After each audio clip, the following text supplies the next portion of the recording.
Welcome out to another episode of It's All Been Tripped Before. This time, Visionary, Deep Space Nine Visionary. Speaking of Visionary, that's us.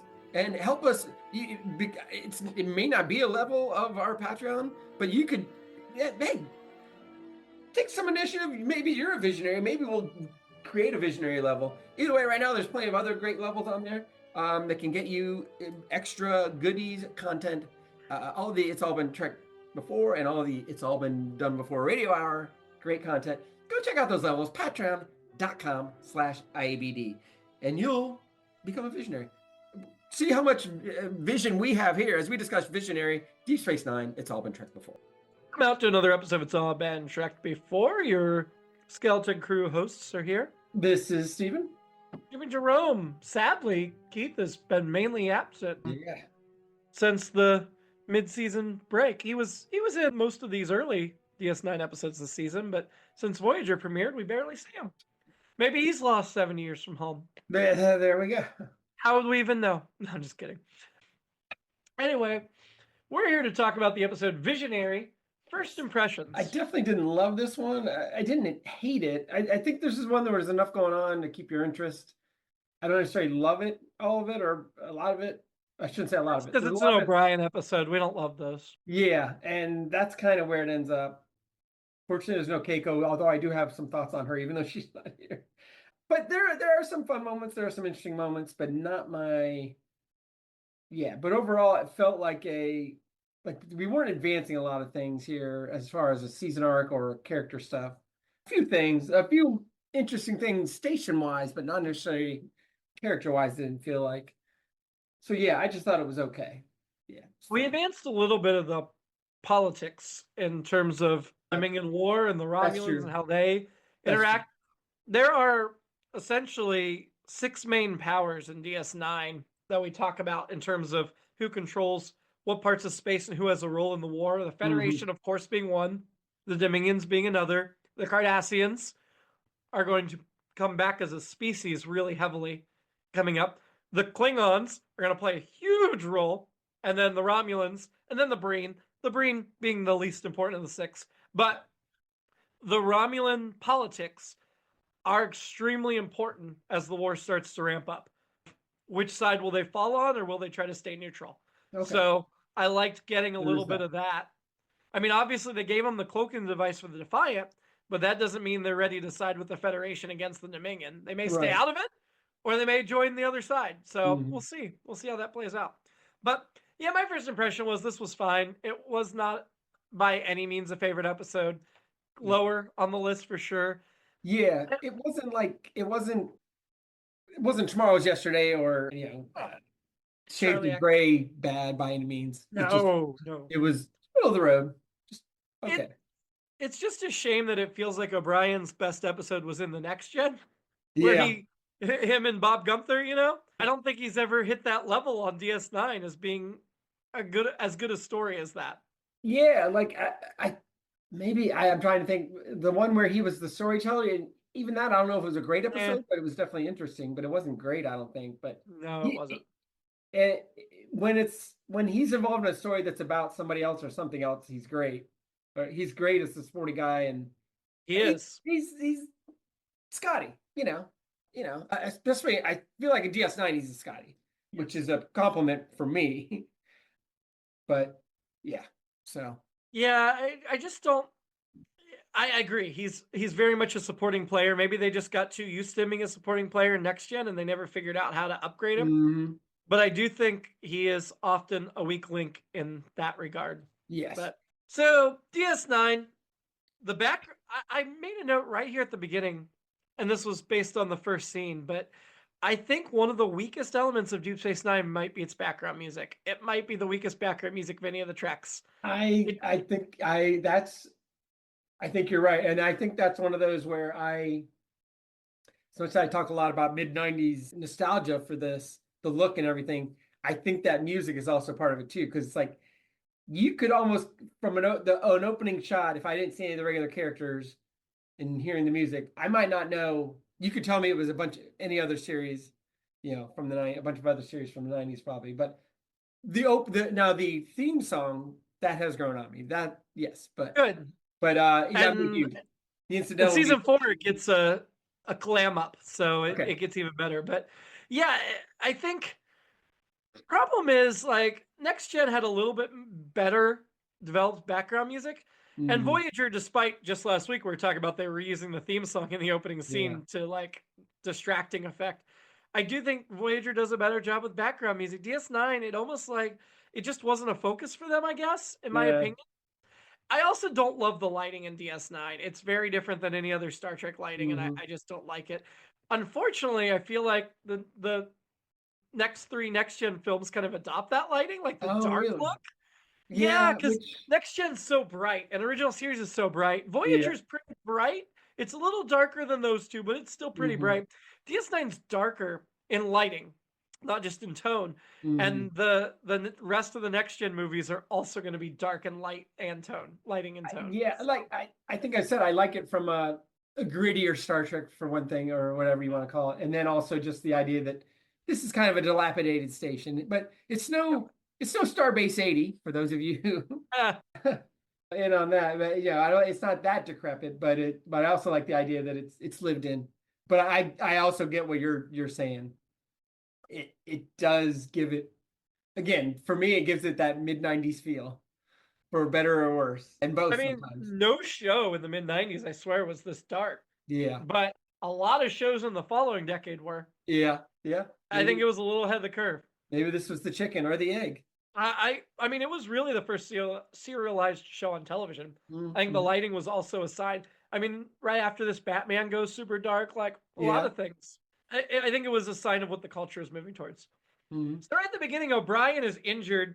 I wrote, "Is this the equivalent of sticking a screwdriver in a light socket?" Him and Yeah. his ionization radiation or whatever. Uh, The Klingons are on board for 2 days, and I was like, man, what a time for O'Brien to be injured and not up to full capacity. Because the mm, rest of the episode, he sure seems like he's doing his job, even though Cisco told him to take it easy. Whereas, I'm like, couldn't you just have O'Brien speed up the Klingon repairs and get him off station quicker? yeah, If he's that's what I thought. It's like, why don't you do that? I did like. I think this is around the time. Oh yeah, we see. I talked about this in past weeks or years of DS9. I like we see Odo's a bunch of deputies with Odo this episode. So Starfleet and Bajoran. Yeah. yeah, yeah. No Eddington, though. I noted that later in the episode. Oh Like, where's yeah, Eddington? We haven't seen him in forever. yeah. He is still the Starfleet chief of security on the station and for the Defiant and everything. We just haven't seen him in a long time. We'll see him again. We just haven't seen him in a long time, and it feels really weird to Yeah. add this new character that then we just never see for a long time. Mhm. The Romulans come on board, and I feel like they were really just wanting to tell Cisco and Kira just the facts, ma'am. Because like they don't want the whole explanation. They just want the main information. So the main Romulan is Ruwan, played by Jack Shearer, who looked very familiar to me, best known for the Star Trek First Contact, which we haven't seen yet, coming up the next Trek film, The Okay. Usual Suspects, Heartbreakers with Jennifer Love Hewitt and Sigourney Weaver Okay. and Gene Hackman, and also best known for The Negotiator. He has 88 credits, his last one being a 2010 episode of 24. Doesn't look like he's dead. It looks like he just hasn't been working the last 15 years. Hmm. So, he's got Grey's Anatomy, Scrubs, Boston Legal, Ally McBeal, all those shows of a certain era. Uh-huh. In terms of Star Trek, he will do 3 episodes of Voyager as one as Admiral Strickler in season 2, and then he'll be back in seasons 4 and 6 as Admiral Hayes, which is his character from Star Trek First Contact. So he'll play a character in Star Trek First Contact that he does in 2 episodes of Voyager. No idea why his first Voyager appearance has a different Admiral name. I feel like you should just make the same Admiral. But he'll also do 2 episodes of DS9. He already did his first one back in season 1. Totally different character, some alien. And then his aide, his number 1 essentially, is Karina, played by Annette Held. Again, familiar looking, best known for Star Trek First Contact. Yeah. As a guard, not any relation to Admiral Hayes. Magnolia, the movie Nixon in 1995. And then 2 episodes of DS9, this being her first. Her last one will be as a Starfleet lieutenant in the final season. So she only has 14 acting credits. Yeah. And 3 of them are Star Trek. She also did the video game Star Trek Klingon. So four of them are Star Trek. A whole third of her career is Star Trek. But anyway, they come on board. I did like the O'Brien and Quark discussion of hanging up the dartboard, and then Quark like throwing darts at Morn. Poor Morn. And it doesn't affect him. Did it get through his outfit? I couldn't tell if it actually hit his skin or not. I don't think so. I think it was stuck in his coat. Yeah. So O'Brien sees himself talking to Quark. Mm-hmm. But then a minute later, when he gets back to that scene, Quark sees him. So the scene goes down differently both times we see him. Did that make sense to you, or did that just deepen the mystery to you that, oh, this future he's seeing is changeable? Immediately that was evident. Yeah, because, I got into you can't have your, I think this might, I don't know if there's still a rule in DC Comics, but their thing was like, and they did this on Seinfeld too, with Worlds of Colliding with George and Jerry. If old you find is in the same place as new you'll die or whatever, or one of you dies or whatever thing. So I was like, okay, we're dispensing with that. So yeah, maybe Quark was just like, well, it's Deep Space Nine. You never know what's going to happen here, which is true. But I know the thing about time travel rules across different properties. Right. Yeah.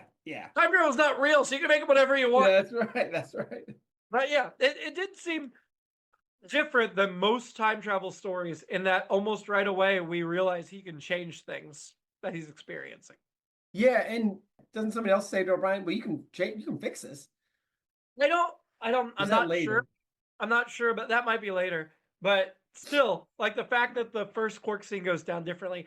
And I love that almost immediately Dax is like, yep, I've got the evidence. This is actually happening. Whereas I feel like Next Gen would have spent half an hour. It would have been Troy or Crusher having the visions, and the men would not have believed them. Yep. And so good for DS9 for being like, yeah, this is happening, and we're going to tell you right away. We've proven it. Yeah. We don't need to argue it. The mystery becomes something else, and that is to the credit of this episode. That's a good point, because I'd usually be like, all right, let's get to it. Instead, they go down there, and that leaves some of the avenues of exploration, and then we finally get to kind of where they're going. I like that he got a bullseye, even though he disappeared. That was great. Just to back up a little to the Romulans, and maybe I've said this before, but they and the Galaxy Quest aliens pretty much have the same hair, right? Oh, yeah. And foreheads and stuff. That's great. Well, the Romulans came first, so Galaxy Quest was copying. Yeah. Or at least they use the same shampoo. So anyway. The Romulans suspect Odo of working for the Founders. Yeah. I have to say, why is Starfleet not... Maybe Starfleet is looking into it. They're just not going to do it overtly. But I get why they're not happy with the deal with the cloaking device and how they suspect Odo, because I would suspect Odo too. And one of my 2 alternate episodes is just Odo's playing the long game, and we find out like season 6 he has been working for the Founders the whole time. Well, I wrote down kind of the square rectangle thing, or at least this is the way it feels like they're explaining it. So Odo is a changeling, and changelings are the Founders, but Odo is not one of the Founders. The Founders are the name of their race, so he is. Okay, he is. He's not. I guess he's not one of those Founders. Is what they're saying. So I would say it's like somebody that's given up their American citizenship and moved to England. They're not an American anymore. They rescinded their citizenship. Okay, right? Yeah, that's how I see it. That makes sense. And I get from Odo's characterization in episodes already, it would be really hard to square that he's a secret agent later. Yes. But they could have done it very differently in this series, that he is a secret agent the whole time. That would have been kind of cool. Anyway, O'Brien saves himself from a Klingon, which is real time travel trippy when you can save yourself from getting stabbed. Well, and that's kind of my alternate episode is I wanted just there to be more and more O'Briens, because I think that would be, especially if you want to make O'Briens in a room or whatever. Yeah, so I couldn't find a good way to make it multiplicity other than multi-O'Brienicity. But that's the way. That's my alternate episode is just a bunch of O'Briens doing stuff like that, and one O'Brien. It's clones, and they each get inferior, so that wouldn't quite line up. Yeah. But one O'Brien's doing all this great stuff on DS9. If you had 6 or 7 of them, they could really get a lot done. But yeah, some of them would have to do even more menial tasks, which might be fun. But Yeah. Then we get into sentience and all that. But still, that's why it's a different episode. Alternate episode. There's the scene.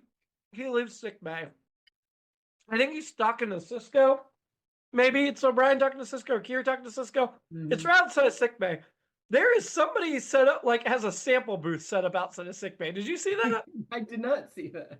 I don't know if it's a sample booth or it's just a little kiosk, but they're like pouring little tiny beakers. It's just like a counter. It's not a whole storefront. And I'm like, is this a sample booth right outside of sick bay? And is it like snake oil salesman stuff they're peddling? Don't go into the sick bay. We got your homeopathic here right here. I love those touches. And at the beginning of the episode last night, I was like, I'm going to pay attention to all the background stuff. But I failed. The rest of the episode, I was focused on the main. Your first time through, you can't, unless you're watching the episodes multiple times. Yeah. But that's funny. That's awesome. I enjoyed in the Kira being interrogated by the Romulan scene. We get angry Kira again. It has been far too long since we've had angry Kira. And the jump cut there is predictable and hilarious to me when she's like, I'm always diplomatic, and then it's her just being so mad. I loved it. Yeah, that was good. It's funny. I enjoyed, too, that the Romulans have already figured out that Odo has a huge crush on Kira when Kira doesn't know it. And Odo I liked his reaction, too, where he's very, oh, really? They said that? That is funny, but I'm not going to laugh. That's crazy. Who would believe that? Unless you think it could. I mean, but if you don't think it, I mean, I'm just joking. But unless you think, you know. It was. I enjoyed that. Actually. Yeah. Kira in that scene, similar to last week where I was upset with Chakotay for saying no without consulting Janeway on the big decision. Kira tells him, take the cloak back. And I'm like, Sko might not like you saying take the cloak back. Bashir keeps winning at darts, which, again, I think that's foreshadowing for something coming up with his character. Yeah. But they are O'Brien's just trying to hang out there because he thinks it's going to come to pass. The Klingons, I love that it's Quark's greed that keeps them from preventing this thing, where they're just like, we told you not to let the Klingons in the bar. And he's like, yeah, I did it. I just let them in the holosuites, which are upstairs, and there's an upstairs exit. But of course, the Klingons being the Klingons, they have to parade out through the bottom of the bar. Right. To show that they've broken the rule and they're there. What is it? Okay, I'm trying to think what Bashir says to him. He's like, I can beat you 10 more times, but I don't think it's going to change anything. Yes, that's a good line. Ah, there it is. I know Brian watches his stunt double die, which was so sad. I noted that too. I wrote so down obvious it wasn't Golmini as he fell backwards. Yeah, it was TOS level. Like in real time, you could see that. I know. And I do want to know, because never, ever, ever do we see any numbers on the doors or anything to indicate what hallway they're in. Yeah. He's like, it's this hallway and this panel. And I'm like, really, dude? Because every hallway in DS9 looks the same. Yep. Until you put some door numbers on the doors, we're not going to know. I think that was just a matter of they don't want to logistically redress the set every time they're in a hallway. But really, there should have been numbers on the doors. Yeah. So there's a really weird thing going on in the scene where Cisco and Odo and O'Brien are investigating the panel, where for a minute, O'Brien's dicky looks dark purple and Cisco's looks lilac, like it's super light. I think it's a lighting thing. Because in the next episode, all their dickies look the same color. But then I was watching the rest of the episode, and there are like certain shots where some of the colors look really light and others look more normal purple. And then every once in a while, you get a shadowy one that looks dark. So I think it's just a lighting thing. But yeah, the dickies were really changing shades there. Just uneven lighting. Weird. The device that killed O'Brien's stunt double was beamed into the wall, which is an interesting. I liked that. Like, yeah, your camera is not going to catch them if they beam it in. That's interesting. Because I was thinking as they're talking about, well, how are we going to catch this person? I'm like, put a camera up. And then Odo's like, I'm going to put a camera up. And I'm like, what? He's actually going to do the logical thing that would catch the bad guy? Well, and Cisco says it right. That's a delicate piece of transporter work, which it makes sense when we see the final, revelation. Well, I feel like we got to give some credit to the writers for figuring this out, because I feel like these are the nitpicky things that they too often get wrong and we complain about, but they got right here. Well, as we're going through, it's like, no, they dropped these, we call them Easter eggs, but they dropped the breadcrumbs. They did. A story by Ethan H. Kalk, who's best known for Star Trek Renegades, which is an unauthorized TV internet series Okay. in 2015, 2017. Star Trek of Gods and Men, another unauthorized fan movie.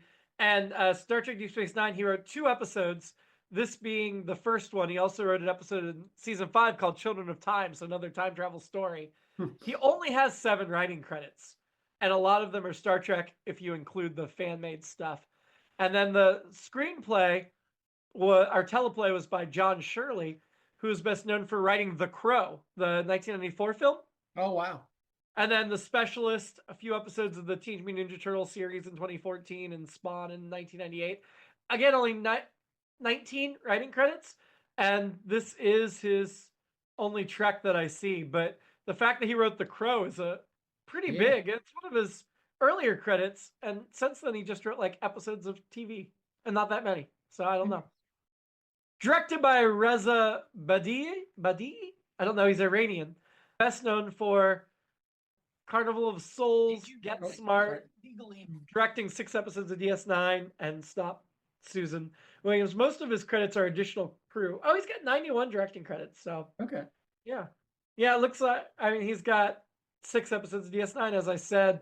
This being his 5th this season. He's already done 5 episodes this season. He did Civil Defense, Past Tense 1 and 2, and Life Support, and then he'll do 1 more next season. When they said they beamed the device into the wall, I was like, was it O'Brien because he's good with the beamers, or is he jealous of their beamer work, their transporter work? I feel like because he was a transport chief for so long, he should have had some line of dialogue acknowledging that. I like at the end when Sisko, this same scene, this scene's really good for a short scene. Sisko says, "You think Quark had something to do with this?" And Otis said, "I always investigate Quark." He's naming all his investigations. That was my next note. Yeah. I love that. Oh, that was great. Just their frenemy relationship remains strong. Yes. And then maybe it's the next scene. Yeah, I think where O'Brien says, I've had a few brushes with death. A few? I feel like you had several. A few. I mean, he had a few in this episode. Yeah. Oh, yeah, that's true. Yeah, exactly. He died twice in this episode, but he's died in previous episodes, or faked it, or came close. Yeah. Yeah. Kind of leapfrogs his death then, where he sees his corpse. I did think it was really weird in this scene that Bashir comes out and he's like, "You are? You died. My closest friend." And just so casually, like, just tell me that this is what it is. And I'm like, wouldn't you be, if I would think the more authentic performance is, he's really sad O'Brien's dead.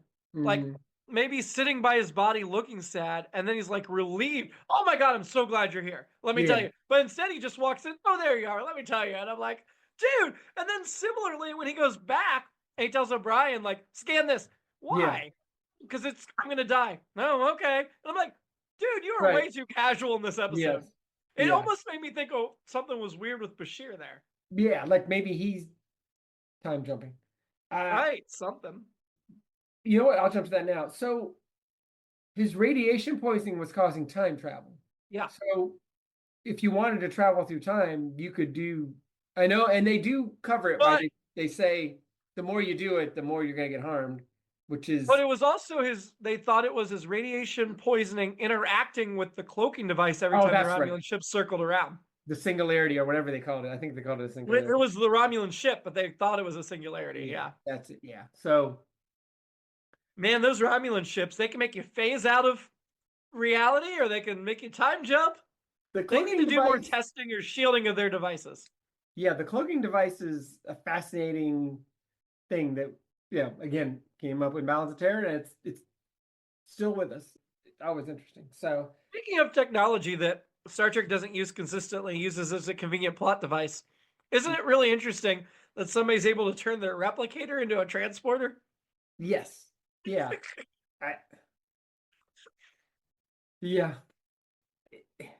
So sure has a lot of contacts where he's like, "Oh, this guy, he knows this person that knows this person," and he just makes sure that Sisko's impressed by how hard it was for him to get it. And I'm like, it's a little out of character for Odo, but I also kind of dig the comedy of it. Mm-hmm. When DS9 blows up, I feel like the most disaster thing about that is the effects. It looks like a It looks bad. Yeah, it looks like Team America kind of effects. Like they're supposed to be funny almost. And I get it. Yeah. I get, again, we talk about 26 episodes and The all whole that. 2 pylons intact coming at the screen with Yeah. fireballs around it. Yeah. Yeah. It just looked like when the Enterprise blew up in the episode where it kept blowing up. It makes sense that they spent money on that too. But yeah, this is just like, ooh, maybe just show the explosion some different way or just tell us about it because sometimes show, not tell is not the best way to go. Shortly before that, I was talking about Bashir earlier. He said, Oh, "Who am I to argue with me?" That line, just ridiculous. Then we had as you said, the destruction. So O'Brien suggests a control jump, which is not something we have ever talked about before in a return. And Yeah. clearly, they didn't understand the technology because they sent him, and then he immediately got too weak to come back, even though he had a return thing. And then the return apparently takes very little radiation, right? Yeah. Well, and that's where Bashir's like, we might be able to calibrate the decay constant of the isotope that we inject you with to match the frequency of the singularity and to control. And I'm like, I feel like we're finding a bunch of loopholes to travel through time. And this gets back to my question I asked of Shane last week. He's like, when is too much time travel, too much? This episode. Yeah, I think yes. And again, it's not like, oh my God, like we said, it's not a horrific episode.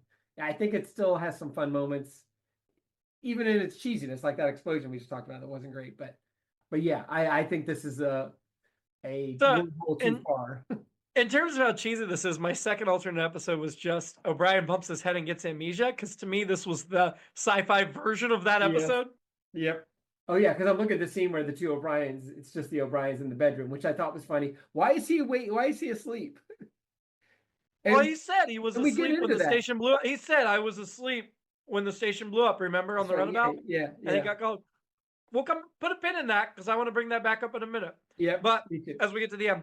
But before that, before O'Brien goes back, he tells Bashir about the message of Keiko. Yes. And Bashir, because he's been acting so weird with his like lack of emotion about like seeing dead O'Brien reappear, when O'Brien's like, yep, no problem, I know what you're talking about. I'm just like, normally you'd think, buddy, we won't need that message. You'll be fine, I promise you. But Bashir's just like, nope, I'll make sure it's delivered. And I'm like, dude, you come across as so sinister in this episode. Like, what's going on with Bashir? Yeah, which makes it also it makes it feel like it's like a dream episode. I'm glad it wasn't, but it feels a little that way. What do you think is O'Brien's message to Keiko? I'm finally free of you. Screw you. I was thinking one way or the other, like, go do whatever you want. I'm out of here. Yeah, exactly. Yeah. And don't you ever remarry or I will haunt your soul. Oh, and by the way, we have a daughter, right? Take care of her. I think somebody says I hate temporal mechanics. At this point, I do too. Yes. It's both the O'Briens, actually. Yeah. According to the transcript, yeah. Quark is lying to the Romulans about all of it, but at least he's consistent, as he says, I love... Quark's so little in this episode, but every moment is gold, as usual. Yep. One of those things to get, and now I'm getting real didactic, if I'm using that word right. Or I'm going down the wormhole, the rabbit hole. Yeah, it's very, from a writing standpoint or whatever, in improv, I always talk about, if I know my character, I think it's key to improv. If you know your character and you in your brain, then you're just reacting, and that's what you should be doing. I feel like with the writers, they're getting to where they know, and with all of these characters, you could say it's lazy, but I think in this episode, it's a thing where it's like, well, we want to get Quark in here, but we know him well enough that we can do it and have impact and keep going with the rest of the episode, and it works and doesn't throw off, the arc or doesn't change his character overall or whatever. So those were all really good. Another O'Brien conversation with the O'Brien 2, they call him. He says, I'm you, you're me, it doesn't matter, just go. Which, I referenced this last week, but 6 months ago. It just made me think of I am the walrus, I am you, as you are me, as you are, and we are all together. So I enjoyed that line. We saw the station blow up, and then we saw the wormhole wink out of existence. Yeah. And so I wrote down, save DS9, save the wormhole. And I was thinking, save the cheerleader, save the world. Yep. And Cisco does. They do save it. It's all good. What really, really confused me was our stinger at the end, as O'Brien and Bashir playing darts. And O'Brien knows what Bashir's going to hit. He's going to hit the 20 and everything. And that the Dabo is going to hit at the end. What that presupposes, based on the way this time travel's worked out, is he was in bed asleep. Bashir woke him up, drug him down the quarks. They played 30 minutes of darts, and then O'Brien went back to sleep before the station was destroyed. Otherwise, how would he have memory of that dart game and the Dabo? Because we already saw him asleep, which is where he was when the station was threatening he had to run to the runabout and evacuate. Well, that's what I was trying to figure out is I know I just said the line, I am me and you are me, we're the same. We're the same, you and me. But the O'Brien that survives, quote unquote, it's the same O'Brien. 3.5 hours, basically. I guess in my mind, I was thinking, like, is this another Will Riker, Boimler multi-universe situation? But it's just literally. He has 3 extra hours of memories. Okay, yeah. And again, to the Quark thing, the ending Dabo thing is actually very funny. It's funny, but it doesn't really make sense. It doesn't. So, who was your shady character in Visionary? I got very general with a couple of the categories, so I'm going to say the Romulans. Obviously, they had a ship there and cloaked the entire time. Yeah, I mean, it's got to be the Romulans because they are the literal shady characters. Yeah. Yes, I put the same thing. Who was your annoyance? This gets to what I was just kind of talking about, whereas with Quark, I feel like the writers are like, we know this guy, we can write anything for him, we can put him anywhere.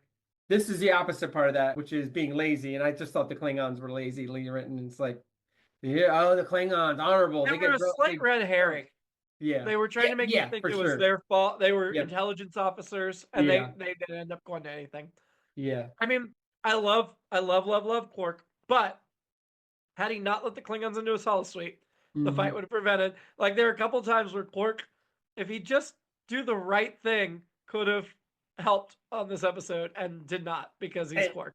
And again, that's on brand. I will say I do always I shouldn't say I always do, but I often enjoy a Klingon bar brawl. That does add an element of fun to me, going back to Tribbles and several other episodes. And I love that DS9 can throw in a casual Klingon bar brawl without having to make it the story. Yes, that's well said. Yes. Yeah. It's just it's just a little part. It's what Klingons do. And the whole Klingons are on the station. Of course there's going to be a bar brawl. Yeah. Who are you having a drink with? O'Brien 2 or O'Brien. I guess it's just O'Brien, right? It's not O'Brien 2. Just O'Brien. Yeah, he's been through the ringer. And I want to find out it's a radiation thing. Same. I'm going to wake him up to have a drink and play darts. But, same. Plus, you can beat him. He's not good at darts. Apparently. He insists on putting the darts up, but Bashir's kicking his butt. I guess maybe the idea is Bashir's, and this is just me being not a racist, but I'm definitely generalizing. Well, they both seem like they're from the British Isles, so they should all be good at darts, which is not a thing, but O'Brien's Irish. That's true. Bashir's Middle Eastern, at least the actor's ethnicity. Yeah, that's true. Yeah, but he has the British accent. Yeah. So, which that's just because British Empire and colonialism, right? Well, that's a different problem. But so I was like, well, but so maybe and part of it is just like, well, maybe O'Brien, it goes against the cliche. He's not good at darts because I feel like when he's first talking about it, it's as if he's like, I'm an expert at this, and it's like, no, he's not. Well, ranking the episode, let's do better or worse than The Abandoned. That's a good starting spot. I don't think I'd go above. God, I'm not remember that one very well. See, I'm kind of not sure I want to go above. Yeah. Just because, not that I love that one or anything. Yeah. It's just, this one just did not do it for me. Yeah. That's for Jake's dating the older woman. That's true. I didn't like that either. I don't know. I think we're right about where it needs to be. Yeah, we're definitely. I think I'm gonna go above, but what's next step? Next up is Past Tense Part 1. Yeah, that's probably a good stopping point. Okay, I'm gonna look below. Oh, below that is the Loxana Troy coming on board, and yeah. Oh wow. Yeah, yeah. I'll just Oh yeah, past tense is when they go back in time. That's right. Yeah. yeah. We won't fight. We'll put it above the abandoned and below past tense part one. I I think I might have gone below the abandoned Lower. barely, above Yeah. fascination, but I don't feel strongly enough to yeah. I think it's about where it needs to be. So let's just put it where you want it. Oh, that's right. Fascination was the red kryptonite. Yeah, Yeah. that makes sense. Yeah. So we'll put it at number 14 of 17 for the season so far. I think that feels right. Yeah. Yeah. But Yeah, I think so. I think we've got I've got heightened expectations at this point because I feel like, we've been doing really, DS9's been kicking out the jams. So and I wouldn't even say this is a clunker. It's just okay. Yeah, it's not bad. I mean, some of it doesn't quite make sense, but most of it does. And Yeah. decent writing. We're about to hit season 4, and I don't know if there are any clunkers after season 3. Okay. So, like, as soon as we hit season 4, I feel like it puts its foot on the gas and stays there for the rest of the series. So that's to me is always the I like the first 3 seasons, and I think it's a slow ramp up. Although we liked season 2 a lot, Yeah. and parts of season 1 we liked a lot, but I do think once we hit season 4, foot on the gas, just soar. Anyway, next week, Voyager, ex post facto. Tuvok plays detective when Paris is wrongfully convicted by an alien race of murder. Didn't we see that episode with Riker? Yeah, I was gonna say I think we've seen this show, but it's Paris. It's interesting. If the planet by any chance is a bunch of beautiful blonde people, They do have forehead ridges, okay, as they all do. they could still be beautiful. Don't tell me. I'll stay in suspense. It is directed by LeVar Burton. You may have heard of him. Okay, So, yeah, he was in Roots. He was. Yeah. Good memory. And Reading Rainbow. He was on Reading Rainbow. And Community, famously. Yes, he was. But until then, don't murder anyone and live long. At least one of you, and prosper. It's All Been Done presents Who's Got the Time?